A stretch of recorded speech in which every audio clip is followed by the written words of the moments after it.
Welcome to the MAMA RAE podcast, where we dive deep into the stories, questions, and ideas that shape our world. Today's topic is one I've been reflecting on for a long time.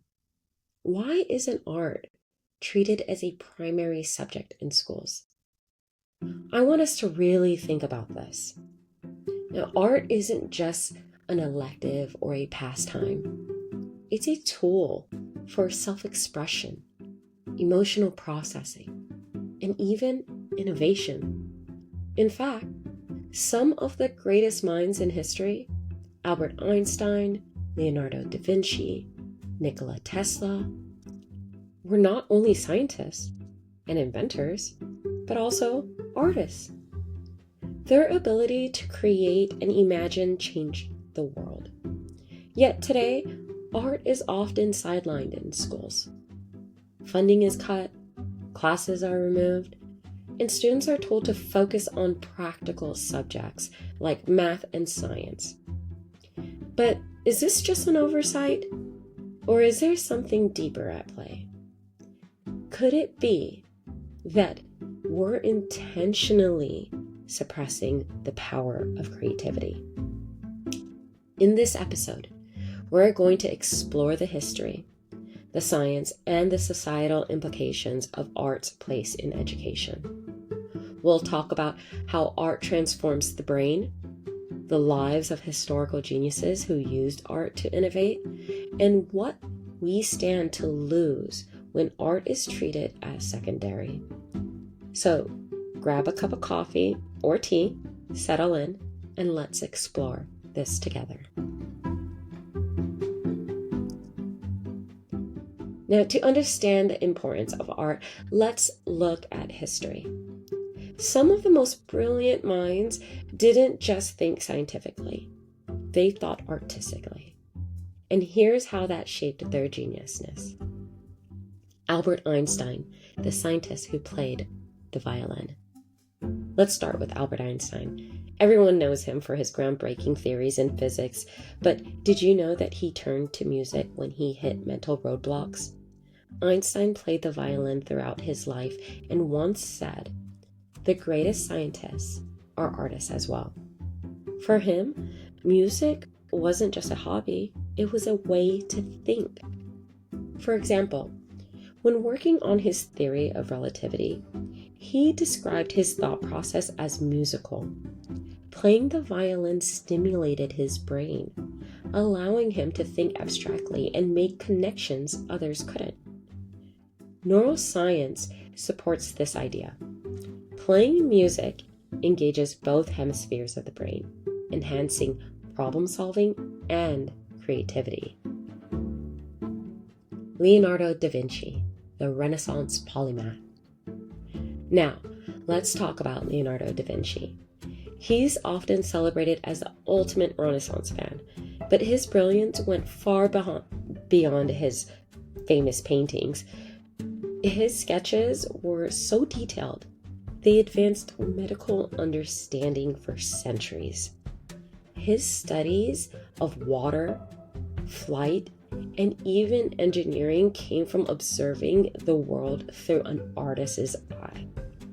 For example, his design for flying machines came from watching birds and sketching their wings in motion. To Da Vinci, art and science weren't separate. They were two sides of the same coin. This integration of creativity and logic is what allowed him to innovate in so many fields. Nikola Tesla, the inventor who dreamed in detail. And then there's Nikola Tesla, the visionary behind alternating current and the foundation of wireless technology. Tesla had an extraordinary ability to visualize his inventions in vivid detail before building them. He described dreaming up machines so clearly that he could test them in his mind to ensure that they would work. Now, this process wasn't just scientific, it was deeply artistic.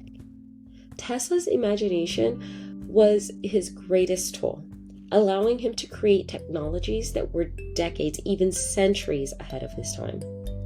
Without this creative, artistic process, the modern world today might look very different than how we see it now. So let's connect the dots. These historical figures show us that art isn't just about aesthetics. It's a tool for thinking, innovating, and understanding the world. But if art played such a crucial role in their lives, why is it treated as secondary in education today? Let's shift gears for a moment and talk about the science of art making and what actually happens in your brain when you create art. The answers might surprise you.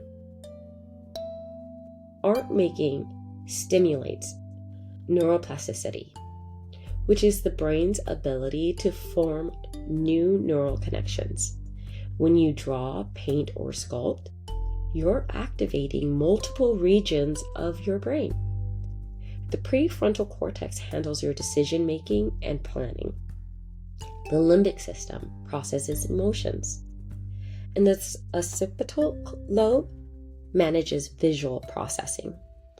This means that creating art is like a full body workout for your brain. It strengthens your ability to think critically and adapt to new situations and process complex emotions.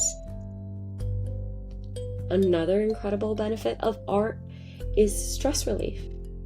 Studies show that even 30 minutes of creative activity can significantly lower cortisol levels. And that's the hormone associated with stress. Now, why does this happen? Because art activates the parasympathetic nervous system, which helps your body relax. Think about activities like coloring mandalas or doodling during a meeting.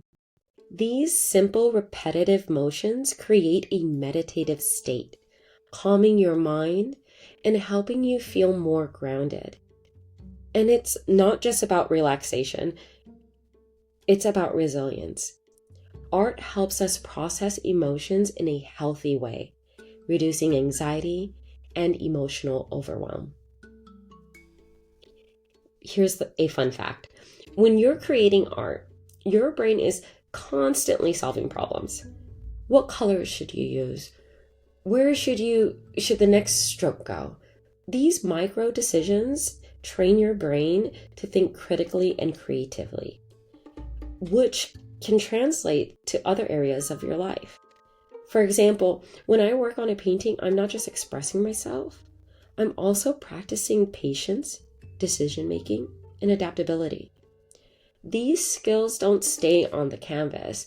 They show up in how I approach challenges in daily life. So, if art is so beneficial, why isn't it a cornerstone of education? To answer this, we need to look at the history and structure of modern schooling. Our current education system was designed during the Industrial Revolution, where the focus was on producing workers for factories. Reading, writing, and arithmetic were essential. But creativity? That was seen as unnecessary, even disruptive. Today, art programs are often the first to be cut during budget crisis. Why? Because their benefits, like emotional resilience and innovation, are harder to measure than test scores. This creates a system where only students in wealthier schools have access to robust art programs, perpetuating inequality. There's also a deeper question. Could creativity be seen as a threat to systems of power?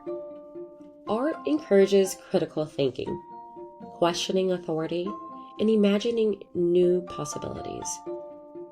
Historically, oppressive regimes have suppressed art and creativity because they challenge conformity.